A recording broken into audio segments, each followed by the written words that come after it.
Good morning students, welcome to online class. Students, अगर हम लोग अपने प्रीवियस लेक्चर की बात करें तो उसमें हम लोगों ने देखा था कि किस तरह से कोरोजन ऑफ मेटल्स होता है, मेटल का ईटिंग अवे एक ऑक्साइड के फॉर्म में किस तरह से होता है। आज हम लोग इस चैप्टर का लास्ट टॉपिक, जिसका आप टॉपिक देख पा रहे होंगे, लिखा हुआ है uses of metals and non metals.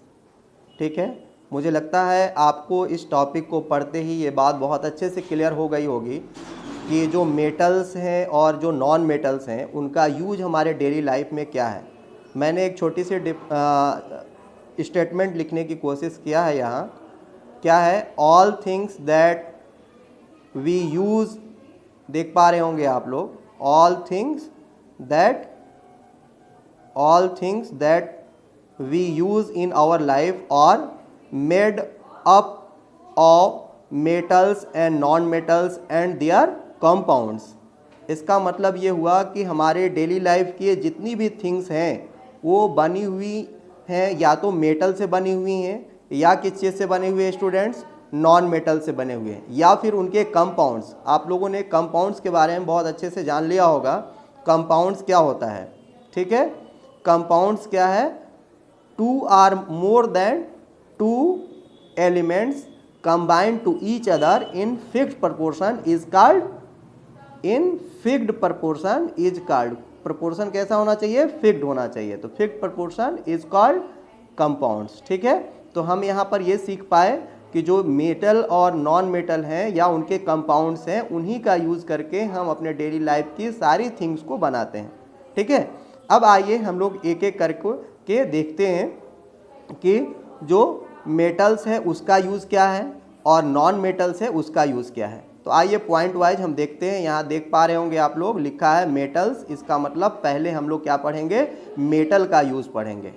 First point आप देखिए स्टूडेंट्स, क्या लिखा है? Iron is used as steel in construction of buildings and in making machines. क्या देखा कि आयरन को हम लोग मिक्स करके उसको एलॉय के फॉर्म में तैयार करके और क्या बना लेते हैं?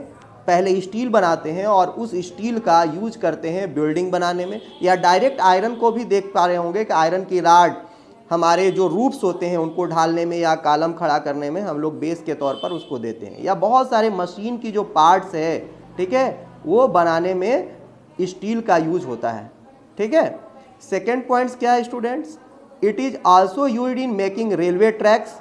रेलवे के ट्रैक्स आप देख पा रहे होंगे, जिस पर रेल चलती है उसकी जो ट्रैक्स है वो आयरन का बना होता है। उसके जो कोचेज हैं वो भी आयरन के बने होते हैं। और बहुत सारे ऑटोमोबाइल्स, जो गाड़ियां हैं, उनके जो पार्ट्स होते हैं वह आयरन के बने होते हैं। ठीक है, तो ये दो यूज हमने अभी तक देखा मेटल्स का। ठीक है ना, आइए देखते हैं और क्या यूज है।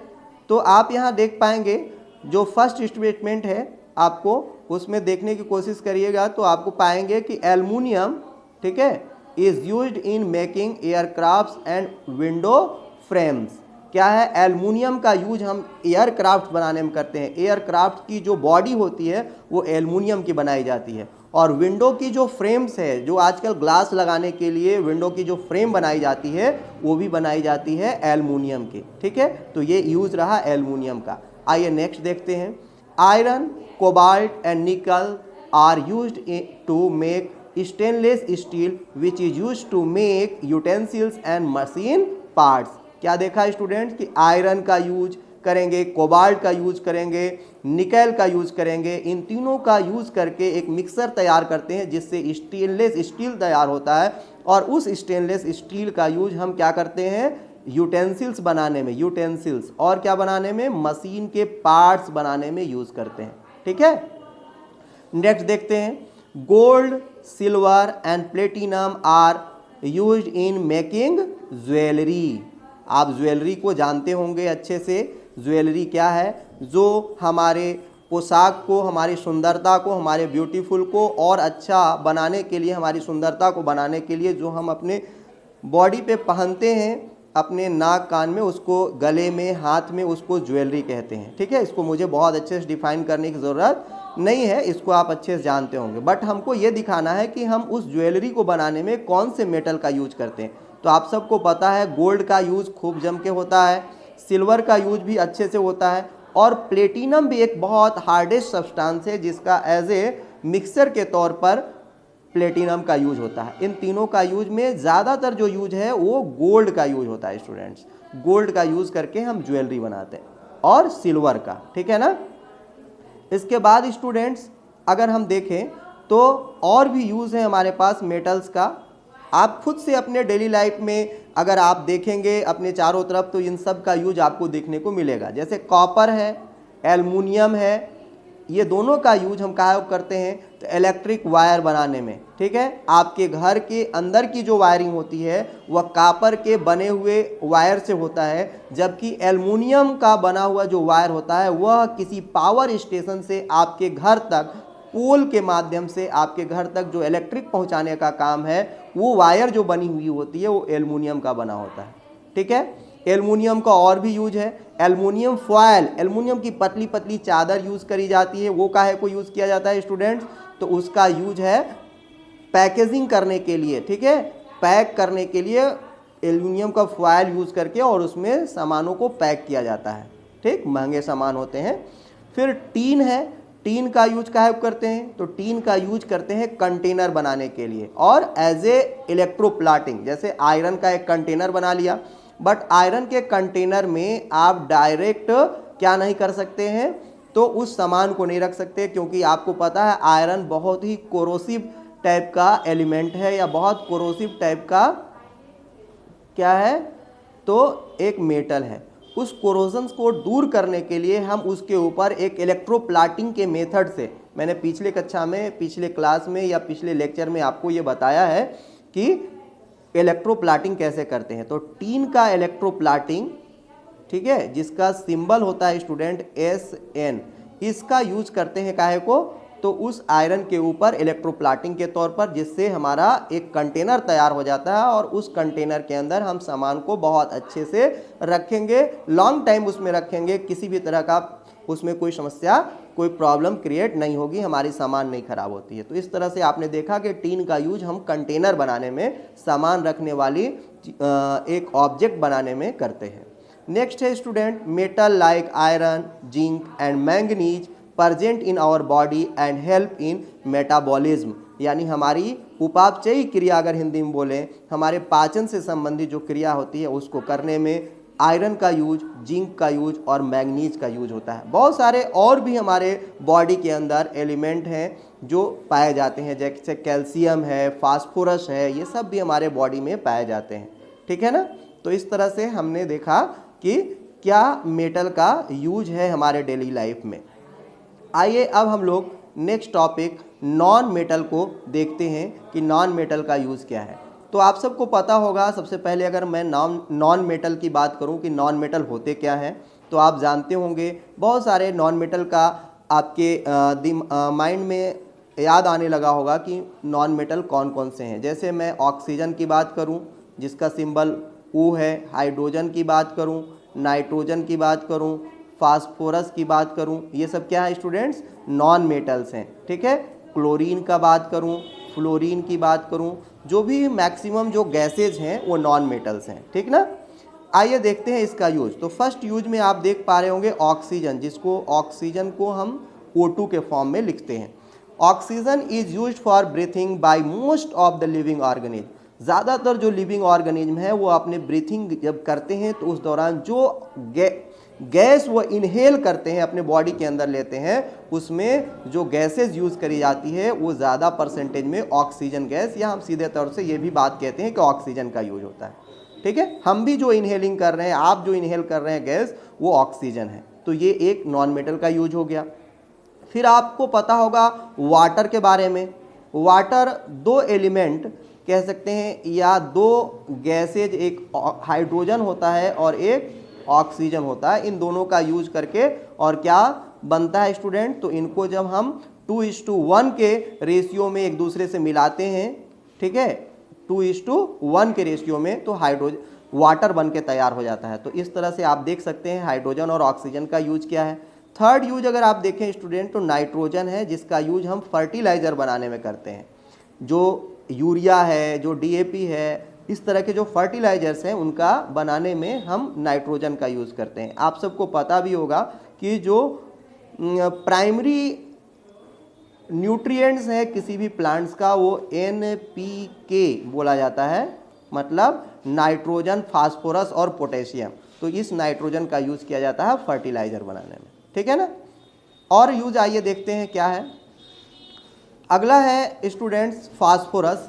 फास्फोरस का यूज काहे को करते हैं, तो phosphorus is use to make, देख पा रहे होंगे क्या है, माचिस, क्रैकर्स एंड फर्टिलाइजर्स। माचिस की जो आगे की जो बारूद होता है वो बनाने के लिए हम काहे को यूज़ करते हैं, तो फास्फोरस का यूज करते हैं। क्रैकर्स जिसको हम पटाखे कहते हैं उसको बनाने के लिए भी हम का यूज़ करते हैं स्टूडेंट्स, तो फास्फोरस। और फर्टिलाइजर अभी मैंने बताया था कि NPK, तो K पोटेशियम है जो मेटल है, बट नाइट्रोजन और फास्फोरस जो है स्टूडेंट्स वो नॉन मेटल है। ये दोनों का यूज हम करते हैं फर्टिलाइजर बनाने में, ठीक है।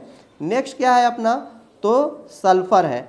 Sulphur is use to make sulphuric acid, a very important industrial chemical, ठीक है ना। सल्फ्यूरिक एसिड जिसे मैंने आपको बताया है, इसे किंग ऑफ केमिकल्स के नाम से भी पुकारा जाता है। क्या कहते हैं, किंग ऑफ केमिकल्स। तो ये किंग ऑफ केमिकल जो है सल्फ्यूरिक एसिड, वो कैसे बनता है, तो एक नॉन मेटल है सल्फर, उसका यूज करते हैं, जिसका फार्मूला होता है H2SO4। ये इसको बनाने में जो बहुत ही ज़्यादा इंडस्ट्रियल यूज होता है जिसका, इसको बनाने के लिए सल्फर का यूज होता है। अब अगर हम नेक्स्ट की बात करें स्टूडेंट, तो नेक्स्ट है हमारा कि all fuels are mainly made up of carbon along with hydrogen, nitrogen and sulphur. जितने भी फ्यूल्स है, जैसे हम क्या यूज़ करते हैं, LPG यूज़ करते हैं, हम पेट्रोल यूज़ करते हैं, हम LPG यूज़ करते हैं, पेट्रोल यूज़ करते हैं, ठीक है, डीजल यूज़ करते हैं, ये सारा केरोसिन यूज़ करते हैं। तो ये सब के सब जो हैं स्टूडेंट्स, अगर इनके कंपोनेंट के तौर पे आप देखेंगे तो वो कार्बन, हाइड्रोजन, नाइट्रोजन और सल्फर के मिलने से बनते हैं, ठीक है। इसके बाद स्टूडेंट्स आगे हम लोग और देखते हैं क्या यूज है। तो डायमंड देख पा रहे होंगे कि ये डायमंड है, ठीक है ना। क्या दिख रहा है आपको, डायमंड। डायमंड का यूज़ काहे को करते हैं स्टूडेंट, तो डायमंड का यूज़ करते हैं, डायमंड का यूज़ करते हैं ज्वेलरी बनाने में, जो बहुत ही प्रेशियस ज्वेलरी बनती है, इसकी बहुत महंगी ज्वेलरी होती है डायमंड का, ठीक है ना। नेक्स्ट है स्टूडेंट क्लोरीन। क्लोरीन भी एक भी नॉन मेटल है, जो काहे को यूज़ करते हैं, तो जो ड्रिंकिंग वाटर होता है उसको इन्फेक्शियस से दूर करने के लिए, उसके अंदर के जर्म्स मारने के लिए यूज किया जाता है। अब चूंकि हम लोग इसके बजाय RO वगैरह का यूज करते हैं, इसलिए हमको ये नहीं दिखती है, बट हम बहुत पहले, आज से करीब करीब 10-15 ईयर्स पहले चलें तो एक नारा चलता था स्टूडेंट्स, पानी पियो उबाल कर, क्लोरीन की टिकिया डालकर। ये क्लोरीन की टिकिया डाला जाता था कुओं में, इसलिए कि उसके अंदर जो जर्म्स पाए जाएंगे उसको मार देगा क्लोरीन। तो इसीलिए यहाँ लिखा गया है वाटर को डिसइंफेक्ट करने के लिए क्लोरीन का यूज़ किया जाता था। आज भी जो सप्लाई वाटर है जो गवर्नमेंट के माध्यम से दी जाती है, उसमें क्लोरीन की टिकिया, क्लोरीन डाला जाता है उस वाटर के अंदर को, जितने भी इन्फेक्शियस प्रॉब्लम है, जितने भी जर्म्स हैं उनको मारने के लिए, ठीक है। आइए नेक्स्ट क्या है। नेक्स्ट है स्टूडेंट कि bodies of all living organism mainly contain non metals like carbon, hydrogen, oxygen along with nitrogen, sulphur, phosphorus, ठीक है। यानी जितने भी ऑर्गेनिज्म की बॉडीज है वह कार्बन तो पाया ही जाता है, जितने भी लिविंग ऑर्गेनिज्म होंगे सब में कार्बन पाया जाएगा, उसके साथ साथ उसमें हाइड्रोजन भी पाया जाएगा, उसमें ऑक्सीजन भी पाया जाएगा, उसके बॉडी के अंदर नाइट्रोजन भी होंगे, सल्फर भी होंगे और फास्फोरस भी होंगे। ये सब उस बॉडी में एक कंपाउंड के फॉर्म में, अपने अपने कंपाउंड के फॉर्म में पाए जाते हैं, ठीक है स्टूडेंट। तो इस तरह से हमने देखा कि मेटल्स और नॉन मेटल्स का क्या क्या यूज हो सकता है, उसको एक शॉर्ट में समझने की कोशिश किया है, ठीक है। इनके और भी बहुत सारे यूज है जो आप हायर क्लासेज में, जो आपके डेली लाइफ से अगर नहीं होंगी तो आप उनको हायर क्लासेज में पढ़ेंगे और समझेंगे कि इनका ये भी यूज हो सकता है। ठीक है स्टूडेंट्स, तो मुझे लगता है कि अब हम लोगों का ये चैप्टर फिनिश हो गया है और इसके बाद हमारी जो अगली काम होता है, अगला होमवर्क जो होता है वो एक्सरसाइज कंप्लीट करना। ठीक है, तो आप सब लोग भी एक्सरसाइज कंप्लीट करेंगे और फिर मैं उस एक्सरसाइज का एक पीडीएफ दूंगा। ठीक है ना, और पीडीएफ को आप लोग, ठीक है, देखेंगे और अपने आंसर, अपने द्वारा आंसर किए गए आंसर से मिलान करेंगे और जो भी एरर आएगा उसको करेक्ट करके अपना नोट कंप्लीट करेंगे। ठीक है ना, थैंक यू।